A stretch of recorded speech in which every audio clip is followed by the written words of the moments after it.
We've got a beast of a tool from a brand you probably haven't heard of. At least it should be a beast.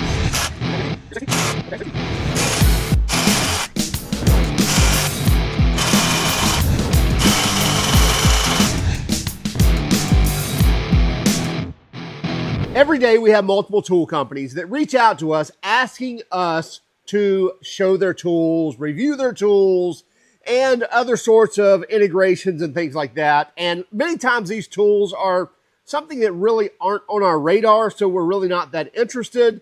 And as you'll notice, we always try to find the best in a tool. Not that we're ever going to lie to you. That's one thing we don't do. But if we can find something good in the tool, we're going to do it. And we're going to showcase and highlight that goodness. We're also going to share with you the negativity as well. Well, as tool brands and really unknown tool brands continue to enter the market, you know, every now and then we probably ought to at least showcase some of those and see where do they measure up, because let's face it, we're seeing some outlandish claims from these tool brands from companies we've never heard of. And in fact, this was the same company that reached out to us with two different brands here. One is Sunpay and one is Goiwato, if I'm saying that correctly. Anyway, they're both obviously running on the same 21 volt platform, 21 volt batteries. I believe they're both 2 amp hour batteries, but they're claiming like 320 Newton meters of torque from their 1/4 inch drive impact driver, which adds up to like 2,800 and something inch pounds or 236 foot pounds of torque. Now that puts it, you know, at level or beyond your best Milwaukee and DeWalt and Makita and so forth and so on. So we really have to see, does this impact driver really put out that type of torque, and how does their drill stack up as well? Because you can get this drill with the toolkit it comes with for like $50, and you can get the impact driver with 2 batteries and a small toolkit for like $69, which is well below any tools that we typically work with. So let's dive right in, see what we get, and then we're going to put both of these to the test. So here we have the Goiwato brushless 1/4 inch impact driver. Hope I'm saying that right. And I'm assuming the Sunpay drill and toolkit. And here's what you get. You get some tools here in the lid as well. Some screwdrivers.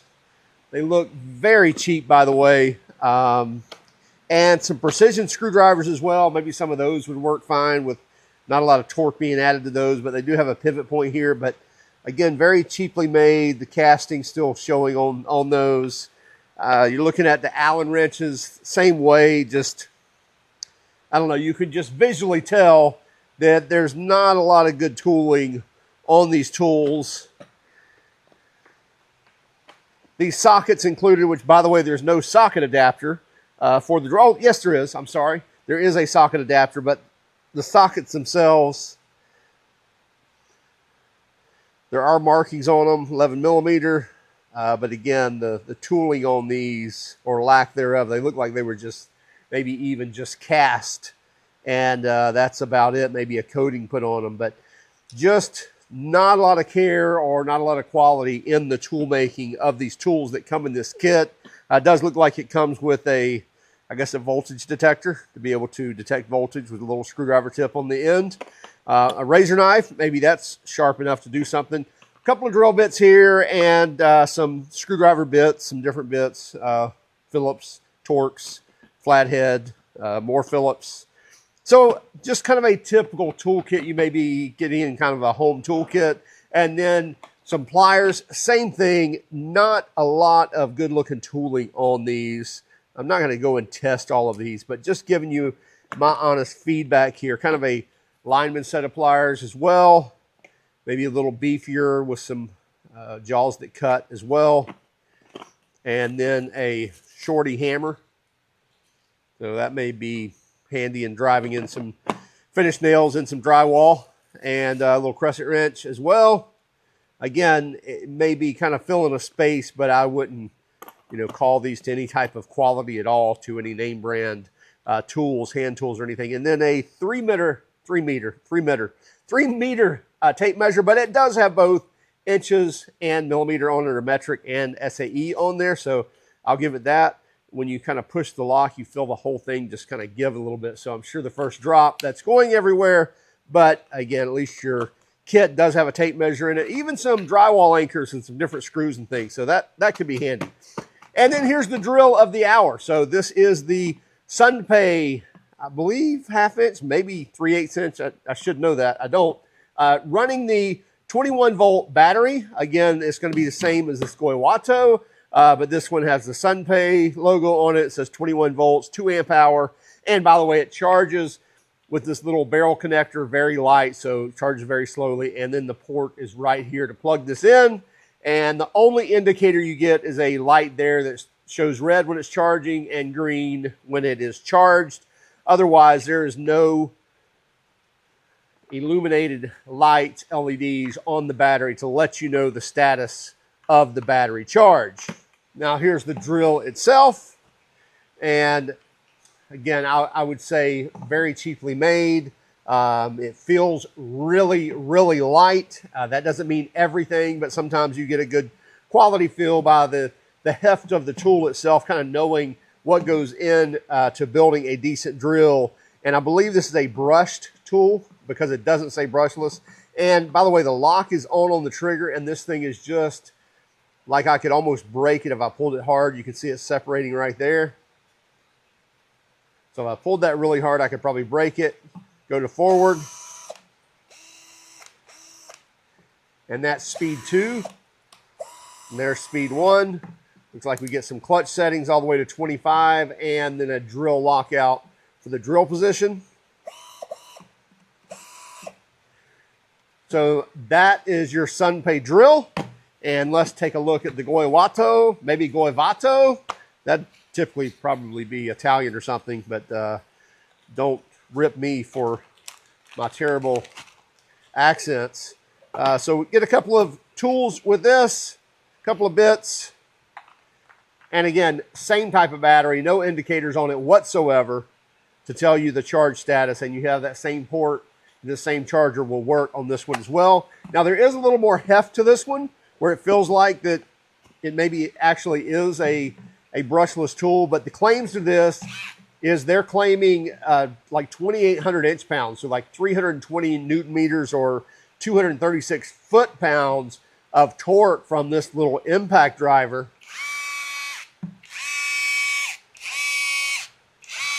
Got to be honest, sounds pretty rough. Got a few modes here.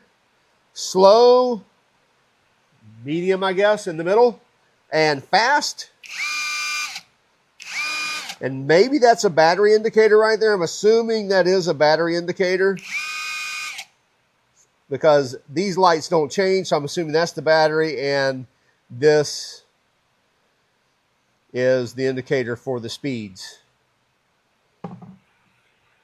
Other than that, we get a 1/4 inch typical hex collet.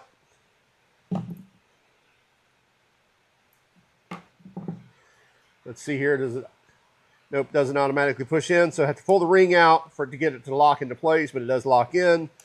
And pull the ring. It doesn't spring out, but pull it out. Again, yep. Have to pull the ring each time to install and remove the bit. This doesn't feel near as bad as the drill, but still, let's go see if we have that much torque from this impact driver. But before we do that, let's go ahead and use this and drill a couple of holes, see what we think. Okay, first let's just validate this is not a 1/2 inch drive chuck. This is a 3/8 inch drive chuck, so it will not fit my larger self-feed bit. So we'll have to go to a typical spade, but a self-feed spade bit. We're going to start, oh wow, I won't even hold for that. Let's put this in drill mode for 1, all the way around and lock that out. And then, oh wow, so I can't even tighten it with my hand. Okay, so we're going to start in speed 2 with just a 3/4 inch self-feed spade bit, which is something that just about any drill today will do. We've got a piece of pressure treated 4x4. So here we go.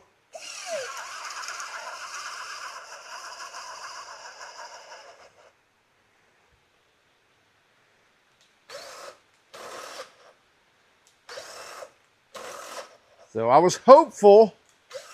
Looks like we got about halfway in 2 and then nothing. Let's go to 1.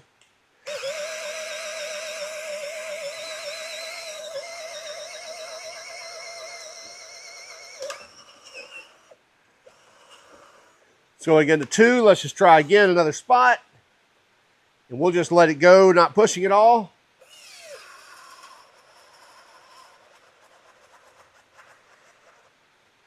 Again, looks like it gets about 1.5 inches in, about that deep, and then stops. So maybe halfway in, and then just can't seem, too much friction to overcome. Have to go to speed 1.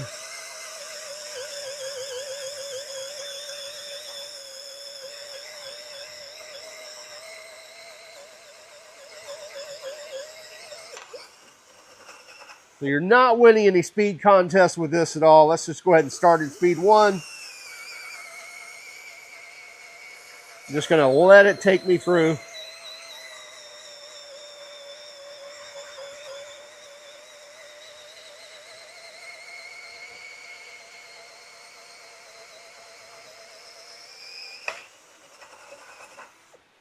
And let me just give you some perspective. So this is the Ryobi Compact. Now it is their 1+ HP compact drill.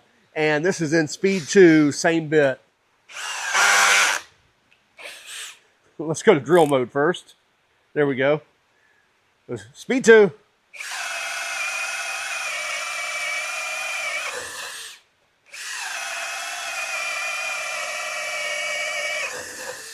So that's speed 2. Well, I guess that was kind of an unfair advantage because we do have the Edge battery in there, but still, there's your Ryobi Compact, and there's your Sunpei that couldn't make it through, could barely make it through in speed 1, definitely couldn't handle even half of it in speed 2.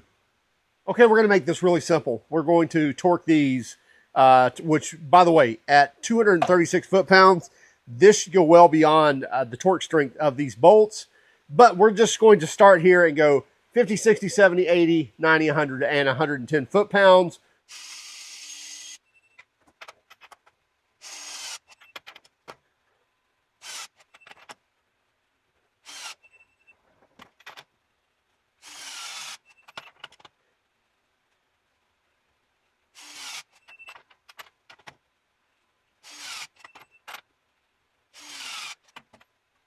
Okay, there we have it. These are now torqued to 50, 60, 70, 80, 90, 100, and 110 foot-pounds. So breaking these free should not be a problem at all for something with 236 foot-pounds. So we're going to go into fast mode. There we go. Go in reverse. Okay, 50. Here's 60. Okay, 60.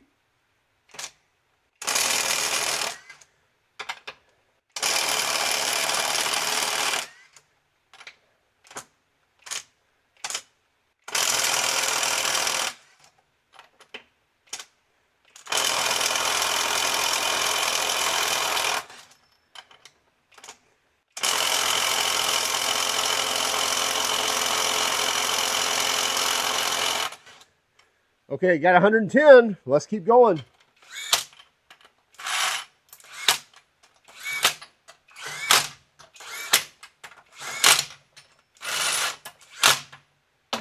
We'll start at 120.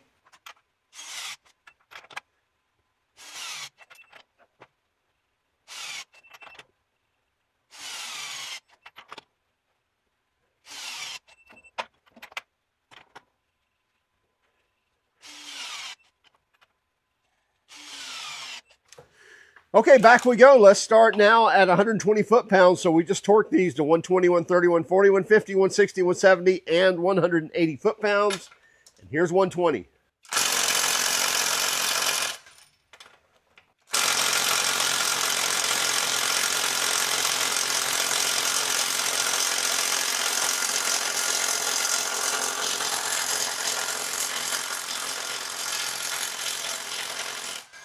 Okay, I gave that longer than I should have.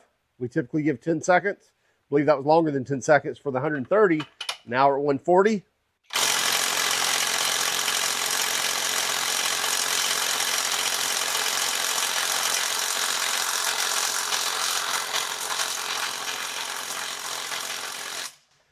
Okay, there you have it. Did not budge after well over 10 seconds. So broke free 130 foot-pounds, nowhere near the 200 plus foot-pounds of torque. Did it do more than I thought? Yes, it absolutely did. It's not overly hot either, surprisingly. But it just wouldn't budge that 140 foot-pounds. And shows that I still have battery, I guess. But there you have it, 140 foot-pounds-ish, nowhere near the 236 they're claiming.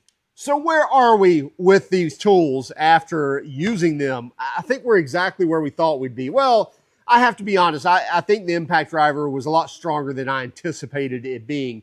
Still nowhere near what they're claiming. But are these anywhere near a professional level or even a DIY enthusiast tool? No way. I don't think the drill would make it through many projects at all, and the impact driver might put a deck together, maybe not. Who knows how long it will last? And that's kind of where I'm going to get into right now, is not necessarily talking about this specific tool and how strong it is and how long it'll last, things like that. But the reason you buy from a, let's say, a name brand is because, not because they can build a tool or pay some company to build them a tool. Today's day and time, just about anyone could do that. It's the QC process of a lot of these or most of these name brand companies that's going to follow these tools post-production, then testing them, the engineering prior to, knowing what components are inside the tool, knowing what type of battery is powering the tool, knowing what type of battery charger is charging the battery that's powering the tool, the talking of those three pieces to one another intelligently, knowing when things are overheating, knowing when things are overamping.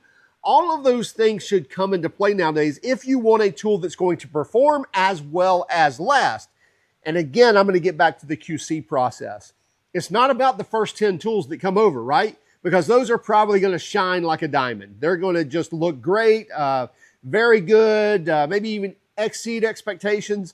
But it's that 100th tool, the 1,000th tool, the 100,000th tool. If your QC process is not on top of that, your quality control is not on top of that, and testing every so many batches or so many tools, then that's probably most likely going to degrade over time if you're not catching those things and making sure these tools are staying on par for what they're supposed to do. So I think that's the difference in buying whatever brands these are on Amazon or wherever else for, $60, $80, whatever it is, versus going to Home Depot or going to Lowe's and buying a Ryobi or buying a Cobalt or buying a Skill. I think those are much better options for maybe tens of dollars more, not large amounts more, and then buy a decent toolkit as well. Well, you can find these things on sale at Home Depot or at Lowe's or on Amazon that are name brand, a Sunex kit or again, a Ryobi kit or some Cobalt kit or